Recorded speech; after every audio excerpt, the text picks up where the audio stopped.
And welcome to this live My Family Dentistry stream. I'm Dr. Wes Mullins. And I'm Laura. She's a dental hygienist. I think every time I introduce you now, I'm going to say that. It's just going to be habit.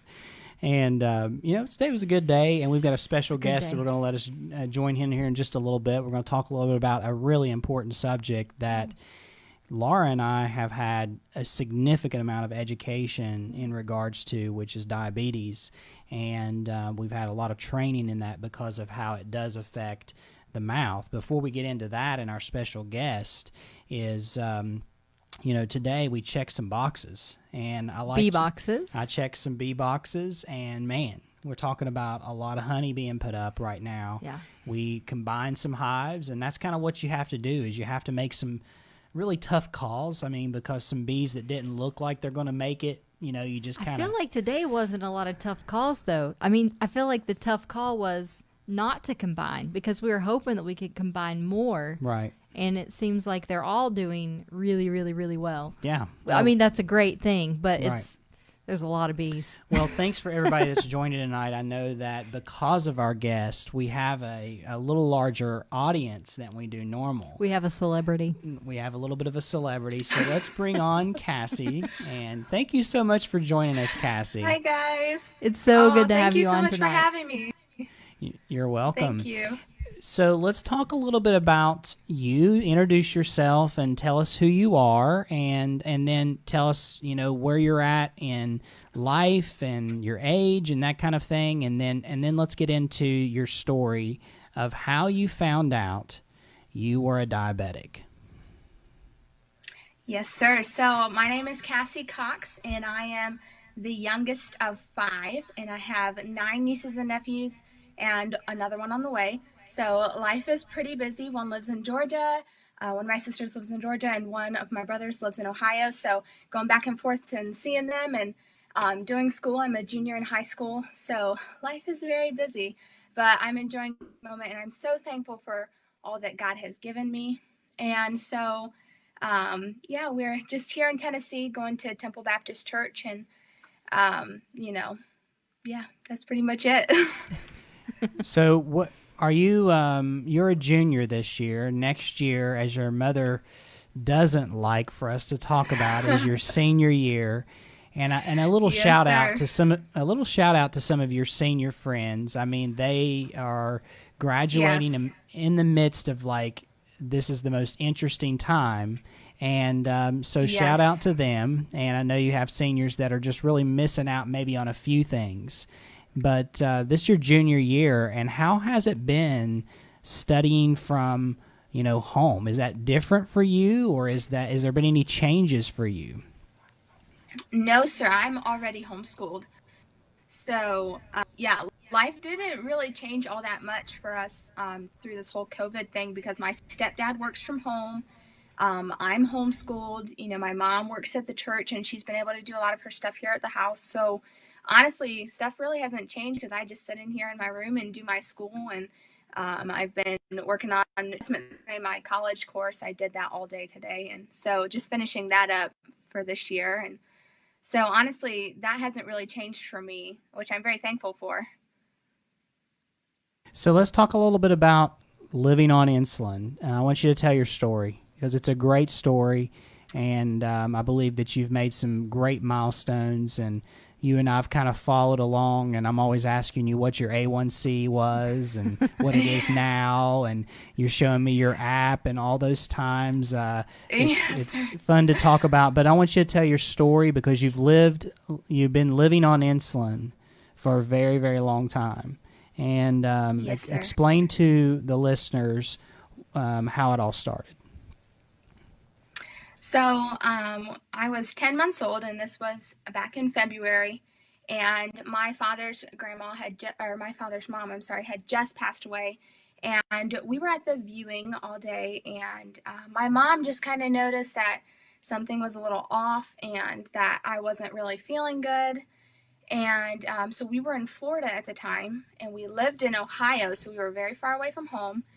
And she noticed that I was just drinking a lot, and we went through a double pack of diapers in 2 days, so diapers a day.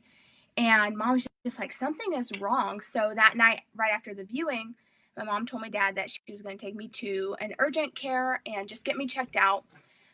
But it was a Sunday night and all of the urgent cares were closed. It was like 9 o'clock at night. So she ended up taking me to the emergency room, and while in the waiting room, I started throwing up. And so they got me back a little bit quicker after I started throwing up. And then the doctor was like, oh, well, nothing's wrong with her. She just has a double ear infection. I'm going to send her home. I'm not giving her any medication. And mom was like, something else is wrong, though. Like, when you walk out of the room, she throws her head lethargic, and there's just really something wrong. And he was like, well, I'm not going to do anything. And my mom, and if you know my mom, you know she would do this. She demanded and was like yelling at the doctor, you have to do something. There's something wrong with my daughter. And so he's like, fine, I'll do blood work, but I'm not giving her anything. I'm not going to give her any medications. You wait till you go home. So he did blood work, and he came running back in. He goes, ma'am, you just saved your daughter's life. She is about to go into a coma. She has type 1 diabetes, and we've called a trauma squad to take her to a hospital. So that was changed our lives forever. Yes. And so here's my mom. It's like probably 10 o'clock at night. A 10-month-old baby who's just diagnosed with a very life-threatening disease, who's about to go into a coma. And her mother-in-law had just passed away. You know, her husband is grieving the loss of his mother, and she's got 4 other children that she's taking care of. So this was just a huge blow for our family. But at the same time, we just leaned on the Lord. You know, I can't say that I did, but my family has told me that they leaned on the Lord through all of this. And it went as tragic for us as it has been for some other people that I've heard. Because we had the Lord through this, and he was our rock, and we were just able to lean on him. And that's how it's been for my whole life of being a diabetic for 16 years now. I had my 16th diaversary on February 23rd, and then I turned 17 on March 31st. So for a while, I am 16 and been a diabetic for 16 years. So that's always fun when people ask, like, how long diabetic? I'm like, 16. They're all like, how old are you? I'm like, 16. So that's always fun. They kind of, you know, give me the big eyes, like, oh, really? So, but yeah, I definitely have never heard of anybody diagnosed younger than me. 10 months is the youngest that I've heard personally so far. Wow. So, most of my friends that I know that have young. type 1 were diagnosed as a teenager. Right. Mm-hmm. So that's a common one. Tell me a little bit about the differences because a lot of people in the United States have type 2 diabetes, and some people are listening right now that might even be a type 2 diabetic. And I want you to tell us a little bit about the differences between type 1 and type 2, and explain maybe how someone would, you know, how do you find this out, right? Yes, sir. So normally with type 1s, when you find out that you're a type 1, it's frequent urination, drinking. You just can't, you never feel like your thirst has been taken care of. You know, you just always feel thirsty no matter how much you drink. Of weight, even though you're still eating, you lose a lot of weight. You just look very pale with dark circles in your eyes. So those are the most common signs of diabetes. And a lot of people can get sick. Like I had gotten a double ear infection, and I think it's the same for type 2. I would say that those symptoms are the same. I don't think that loss of weight is one of them. For type 2 diabetics, their pancreases don't shut down fully. Their pancreases still work, and you know, they're just kind of need help getting back working fully. So normally dieting and exercising, you can get rid of type 2. Type 1, my pancreas has fully shut down. My body attacked itself. And so I will never be able to get rid of type 1. Even if I were to get a pancreatic transplant, I would have to go on like a bunch of anti-rejection medications. But even there is a fear of my body reattacking that pancreas. So that is, type 1 is just a thing that I'll have to live with unless there is a cure that comes out. But right now, when I was diagnosed 16 years, they said a cure was going to come out the next year. And here we are 16 years later. So type 1, honestly, dieting and exercising help type 1s. It helps a little bit, but those aren't the cures for type 1. I do know people who have gotten rid of their type 2 by dieting and exercising and watching what they eat and watching what they do. But I won't be able to get rid of type 1 by dieting and exercising. Mm-hmm. I think a common misconception, as I'm sitting here thinking about this, and you even said this in the pre-show, is that a lot of people think that all diabetics became a diabetic because they ate too much sweets or sugars. Now, we live in the South, man. Yes. And I tell you what, we like our biscuits and our gravy. We like our processed our carbs. pies. We like our apple pies. Yes. And that's important to monitor for both types of diabetes, but typically late onset diabetes, which is adult onset, which is typically a type 2, those things sometimes are driven by our diets, and that's why I feel like that a lot of people that are struggling with weight, that deal with diabetes, that are on medicines for diabetics, you hear them coming into the office all the time, and we always update medical histories at My Family Dentistry, and what happens is like you hear them and like, you look amazing, and they're like, yeah, and I'm not a diabetic anymore. Right. And for you, Cassie, until there's a cure, right, for type 1 diabetes, you're going to live on insulin, right, for the rest of your life because your pancreas does not secrete insulin. And insulin is what allows you to process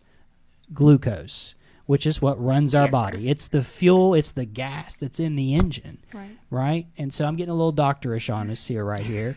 So you explain it better than I do. Now, here's the interesting thing, is that there is some amazing technology, and you have it. Yes, sir. And it's always on, right? Tell us a little bit about the technology today, because it is next level, okay? And how does it work, and what does it do? It's pretty awesome. So I have an Omnipod insulin pump, and that pretty much acts as my pancreas. Now, the only thing is I have to punch in how many carbs I'm eating for every single meal. Every single carb that passes my mouth, I have to account for and give myself insulin for it. My blood sugar, I check my blood for breakfast, lunch, snack, dinner, and snack. Those are my 5 meals in the day. And I will check my blood, count my carbs, and then punch it all into my little meter, and it will account for how much insulin that I need. And I have it on my leg right now, so I can't show you. I should have put it on my arm so I could show you it. It's just a little box that sits on my body, and a little cannula goes inside me. So it's kind of, I explain it to little kids as it's kind of like an IV, and it gives me medicine when I need it. And so it just gives me the medicine for my food, and it helps process the glucose so that I'm not going super, super high. And then the other thing I have is the Dexcom, and it monitors my blood for me. So if y'all can see that, my blood sugar is a little bit on the lower side right now, but I can just look at my phone whenever I want and see what my blood sugar is. And my mom can see what my blood sugar is. A few months ago, my mom and stepdad went on a trip over the weekend, and a college student, came and stayed with us, and my mom was able to put my blood sugars onto her phone so that she could see my blood sugars the whole time. So I had 3 different people who were watching my blood sugars, which is always interesting because you get text from everybody. What's your blood? How's your blood doing? Are you feeling okay? So that's always interesting. But it's super nice. I have it on my Apple Watch also, so I can look at my watch and see what my blood sugar, and that's really, really amazing. So that's a fairly new thing for you, right? Like, you've only had that for a couple years, haven't you? Yes, ma'am. My dad died 6 years ago, and I think it was a year, maybe 2 years after he died, my mom just needed more help watching my blood sugar. And so we got the Dexcom G4, which was just a little box that I would carry around, and it would tell me what my blood sugar was, but it didn't go to my mom's phone. So she could still look at it, but it wasn't amazing yet. And then the Dexcom G5 came out, and we got that, and that had the share feature. And so she could read my blood wherever she was. She was on a cruise, and my blood sugar while she was on her cruise.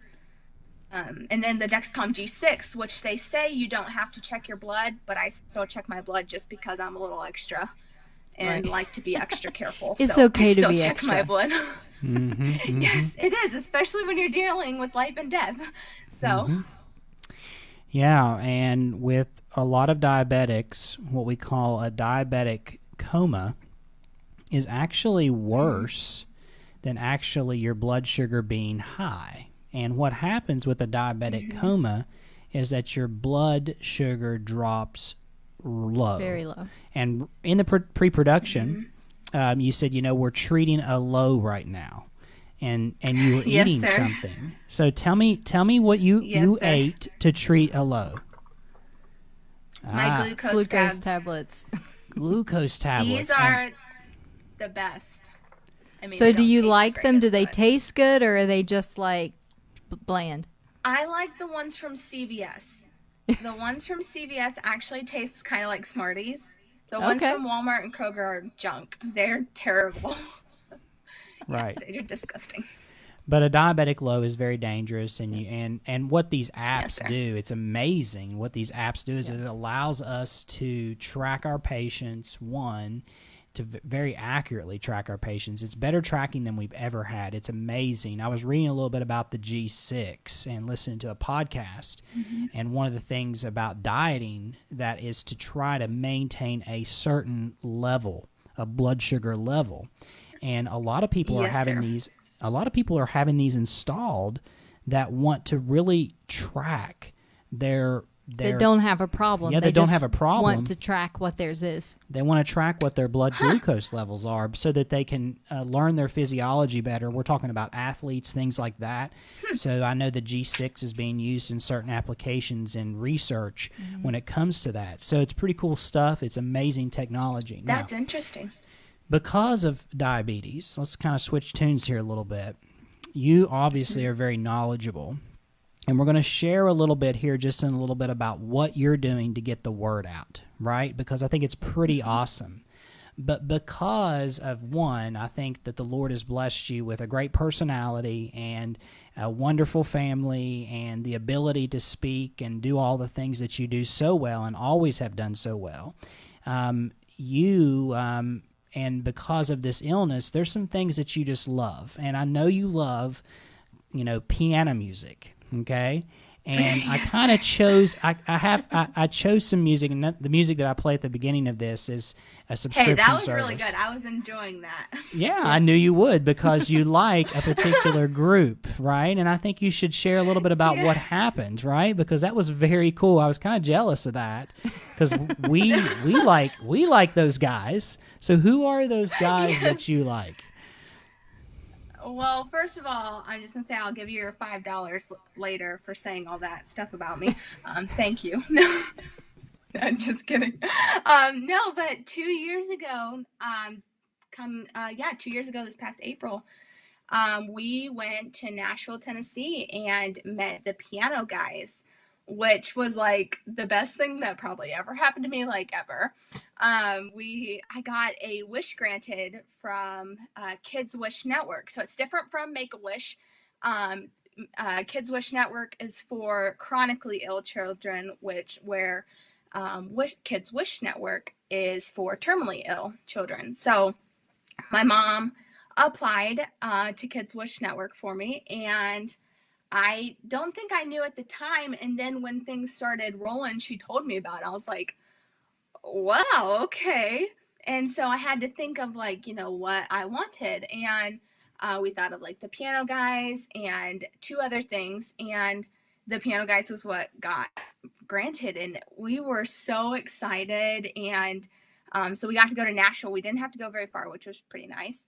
And we got to go on shopping sprees in the Opry Mills Mall, and I got spoiled. We stayed at the Hermitage Hotel, which is a very historic hotel in Nashville, and it was beautiful. It was so and then we met the piano guys the next day, and we got to go to the sound check, and I gave them a plaque that the Kids Wish Network had given me to give to them that told them, you know, they were my guardian angels, that said on the plaque. And it was just so neat. I got to hug all of them, so I can say that I have touched the piano guys. They dedicated a song to me during the show. They called my name out in front of like 8,000 people. And that's cool. And a very had actually passed away that night. So it was their song, It's Gonna Be Okay. And so they dedicated it to me. You know, they said this girl is going through a lot tonight, and she goes through a lot for her, you know, her life and what she has to deal with. And they're like, you know, we just want her to know that it's all gonna be okay. And then they started singing, and I'm like over here bawling. It was really special. Your brother Kyle says that you forgot to mention that it was his idea. He is the one that introduced me to their music, and so isn't live streaming great? Oh yes, I told my mom before. I was like, I hate live streams. It is very interesting, as we've learned over these last 6 weeks. Live streaming is very interesting. So I think it's amazing. I've always loved the Piano Guys, and just they're pretty awesome. Their YouTube channel is amazing. If you haven't checked out the Piano Guys, check out their YouTube channel, because they go through some of the most picturesque videography while playing the piano, and it is amazing. It is amazing. So check out the Piano Guys, and give them a shout out for Cassie.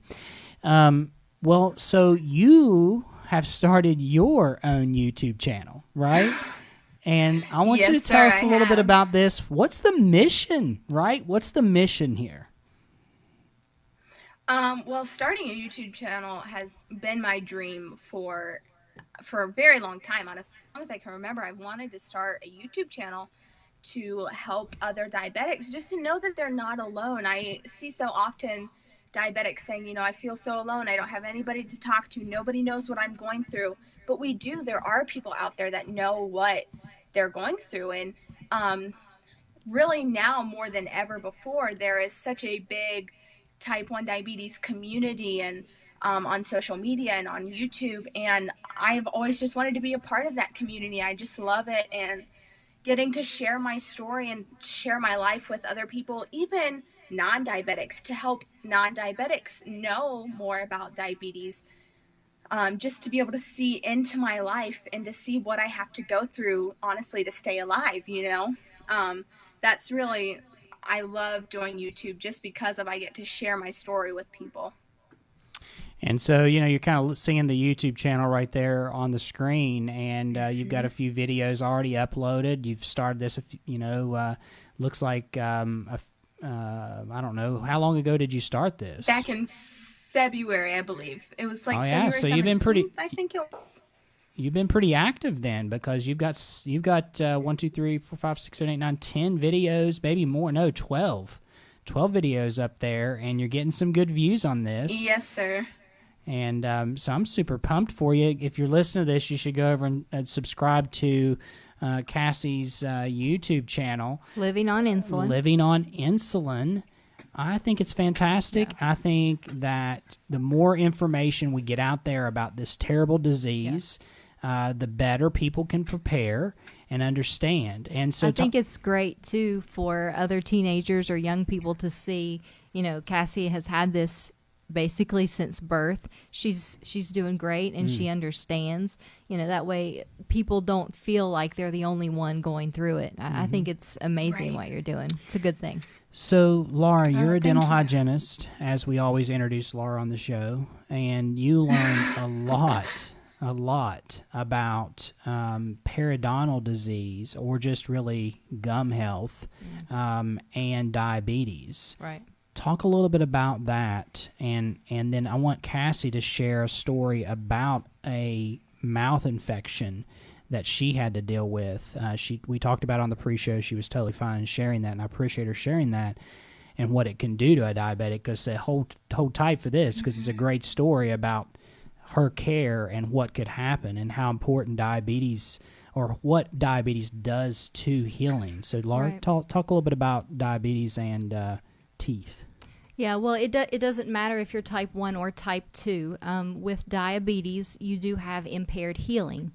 And so anytime you have a wound or a surgery or anything like that, there's a possibility that the slowing process will take long, or the healing process will be slower.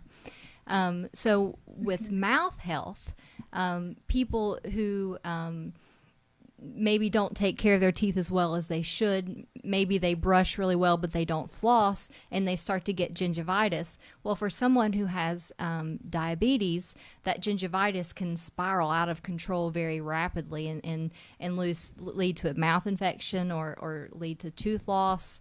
And so there's always, we have to stay on top of that. Like oral hygiene is a must. I tell, Right.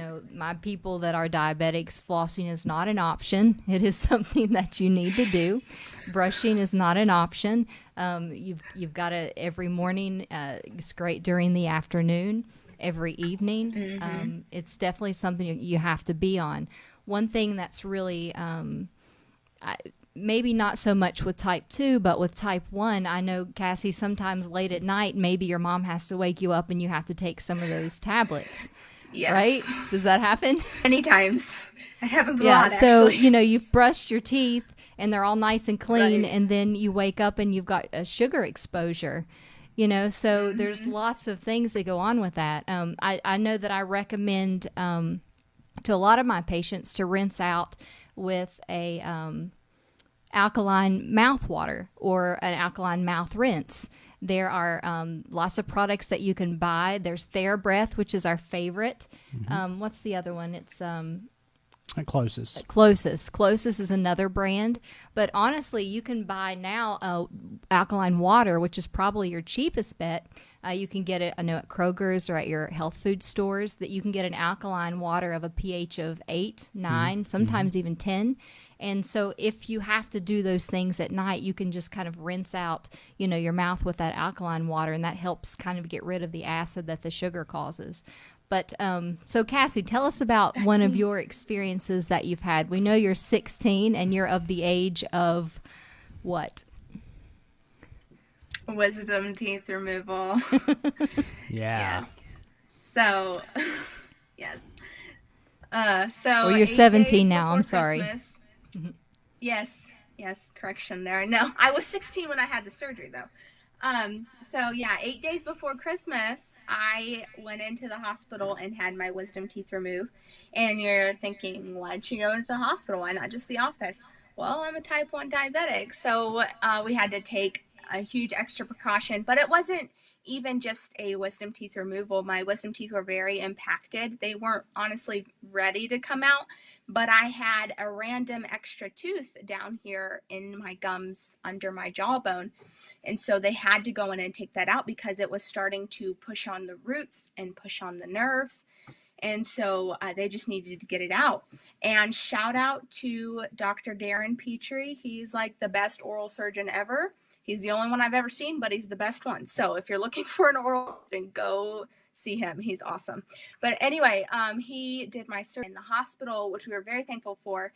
And I had 16 stitches in my mouth, and I had never had stitches before anywhere. So having them in my mouth was very different.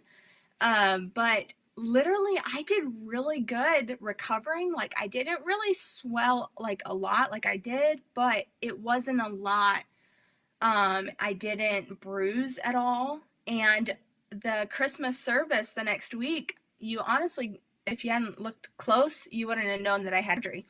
So we thought I was doing great. I was still on soft food diets for a long time because of like, it just kind of hurt to chew and stuff. And we were about 4 weeks out of surgery, and I thought, I am doing great. I am out of the clear. I can lift stuff again. So we had gone to Ohio and then to Georgia to see my family, and I was lifting my nieces and nephews and holding them, and I wasn't really paying attention to cleaning out the little holes back there, making sure all the food was out. I didn't really pay attention because I'm like, I thought I was good. So we were coming home on a Tuesday from Georgia, and the whole time in the car, my blood sugar was really high, and like we just couldn't get it under control. And we were, giving insulin, and I was drinking a lot of water, but it just wouldn't come down. And then we got home and I started unloading the car and getting some exercise, and it came down. But the next morning I woke up and the side of my cheek was like huge, and it was really swollen and it hurt. And my mom was like, oh, great, an infection. So we went to the oral surgeon and he like flushed it out. And he was like, I'll see you in 2 days and hopefully this will all be better. Well, we went back 2 days later on a Friday and it was worse. And my cheek had gotten bigger. And so he's like, we could do a surgery, but I don't really want to risk that with your blood sugar and all. But it was heading into the weekend and he was going out of town the next week. So, if this hadn't taken care of itself, it was going to get to a point where it was either dangerous or we were going to have to see a different oral surgeon. And my mom was like, I think I would just feel more comfortable if you did the surgery because of we trust you with her and we just know you and you know her, and we just trust you more than your partners. Nothing against your partners, but we just trust you more. So he went ahead and did it. And so I had a little minor surgery that day. And he was like, I'm really glad that you made me do that. He told my mom, because it was starting to like graft into the bone or the gums or something like that. And he said we would have been in a lot of hot water if we had waited on that any more days. So that just goes to show you that you have to pay attention, even if you think you're out of the clear. I had, no idea that was going to happen at 4 weeks, and my blood sugar was high, and I got that infection overnight, and it was crazy. So it took me a little over 2 months to recover from having my wisdom teeth removed. That's the reason why we referred you to Southeast Oral Surgery, is because I knew that the doctors there, including Dr. Petrie, Garen Petrie, would just take the best care of you. And it was evident to me, yes, based on your story that you just told, and even following all this, because I was following it very closely, that you were being well cared for, because this was very important. Yes, sir. That you recover in a timely manner. And it would take some time because of the special situation that you have being a type 1 diabetic. Right. So I think that it's the Lord's hand of protection, too, upon you as well. Yeah. I think the Lord's got something special for you, Cassie. And absolutely. We are praying that you seek the Lord for what He would have you to do.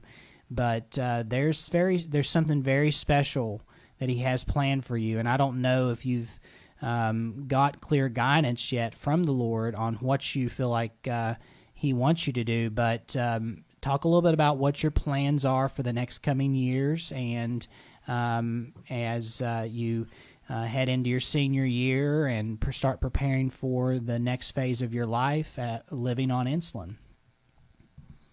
Yes, sir. Honestly, I've been praying about what the Lord wants me to do, and I've had different things that I want to do personally, but, just waiting on God's timing for me. Right now, the plan is to just finish high school, and I love doing my YouTube channel, and the stresses of college would probably not me be able to not job because of the stresses of college, and a job would just be so much on my blood sugar. So right now, the plan is to make living on insulin, my YouTube channel, into kind of a business, to where I'm kind of maybe making a little money off of it. I also do Instagram and talking about modesty on Instagram and my diabetes. And so just kind of doing social media as my source of income is something that I'm really enjoying. And I didn't think that I would enjoy it this much. So I don't know if maybe the Lord wants me to keep pursuing that and telling other diabetics about diabetes. And also the Lord, they can come to my page and you will never see anything that, you shouldn't see on somebody's Instagram page. I know that my Instagram will always be, turned toward the Lord and pointing people to Christ and talking about, how we are strong even though we have diabetes, but God is stronger, and we are weak because of the Lord is strong. So, I just try to tell other diabetics about that. And so yeah, just waiting on God's direction in my life. Well, I think this has been wonderful. I know the people that are listening, I'm seeing the comments, and they just really appreciate all the information that I told them I told everyone you were a celebrity, so. All right. You've done a fantastic job explaining what living on insulin is like, and I think whenever the coronavirus maybe is over, that we might just bring you on into our home and maybe do an in-home interview and talk a little bit more about like some of the things that diabetics deal with as far as like the day-to-day like eating and all those type of things, because your diet's very strict and how you manage that. And so there are some things you can and cannot really, you got to be careful. Let's just say that. And so the teaser is yes, that sir. I think people have really enjoyed this, and I think that it's worthy of maybe some follow-up, and I think it'll be really, really good. Yeah. So if you're listening, I would love that. Well, you're welcome to do that. So we'll be talking a little bit about that later on. So thank you so much, Cassie, for coming on the show tonight, and we'll be. Thank you for having me. I had so much fun. This has been fantastic. It's been great. Yeah. So if you're listening to this right now and you like what you've heard, well, then have you liked My Family Dentistry's Facebook page? I mean, like, come on, guys. I mean, you need to give us a like, and you need to follow along. Make sure that you are receiving notifications that we have released videos, because we're going to be posting updates about how our office is going to be going back to work. We were even purchasing some things last night to help protect our patients and us. And it's interesting because we are more at risk than the patient is. So we're doing things to protect ourselves because of all the aerosols that we're going to be stirring up. So you as a patient will be protected to the utmost, and we're going to do everything that we can to protect. So we're going to be posting some videos on how that's going to be. We're going to do a tour of the office through Laura's eyes as a patient coming up. That's going to be cool. So we're super excited about that. Better be a good experience. It'll be a good experience. Our plan is to wait and hear what the governor, or actually the Board of Dentistry, is meeting on Monday. And we're super excited about that. So be praying that the Lord will give them guidance, give our leaders guidance, give our President of the United States guidance. Pray for a vaccine. I mean, that'd be amazing. Pray that there would be some type of medicine that would be able to give to people, that if they do see a resurgence of this in the fall, that it would lessen the effect. So It's been a great live stream tonight. I really appreciate Cassie coming on, Laura. Yeah. It was wonderful. If y'all loved Cassie, which I know you did, go and subscribe to her YouTube channel, Living on Insulin. We've posted a link in the comments. Yeah, and I guess for Cassie, for Laura, I'm Wes. This has been another great live stream. We'll see you tonight. Bye-bye. Good night.